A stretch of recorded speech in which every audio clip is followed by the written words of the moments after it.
You're now watching The Wash Daily. Today news, New Hampshire is now looking to postpone their votes on cannabis. The senators all decided they should table that till next year. Instead, they're going to put together a committee to look at how to legalize cannabis in the state. They want to see what it would look like to have a state-run model where the state sells cannabis. Now, the state doesn't grow cannabis, so they have to learn how to grow cannabis really quickly to compete with the other growers, like in Maine, that have been growing cannabis forever. So it's interesting what's happening in New Hampshire.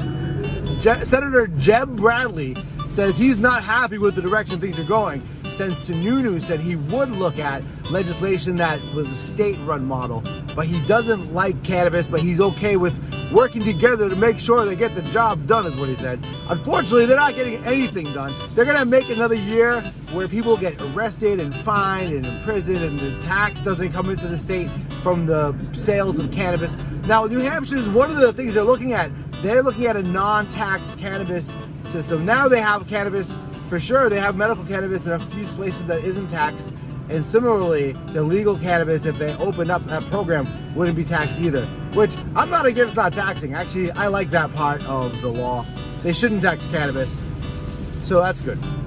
Anyway, all those folks in New Hampshire are going to have to wait for another year to see what happens. Although there is more legislation coming up this week, but it's more than likely just going to get thrown away like all the other legislation.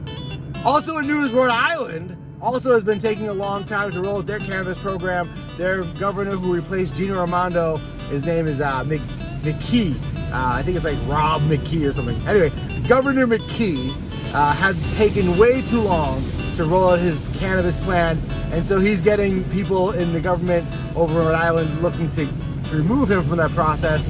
So he was able, however, to put together the team of folks who are going to oversee the recreational cannabis, and it's like it's a injury claim lawyer and an ex-cop and a political hack that comes right from Gina Raimondo's administration that's still currently in McKee's administration.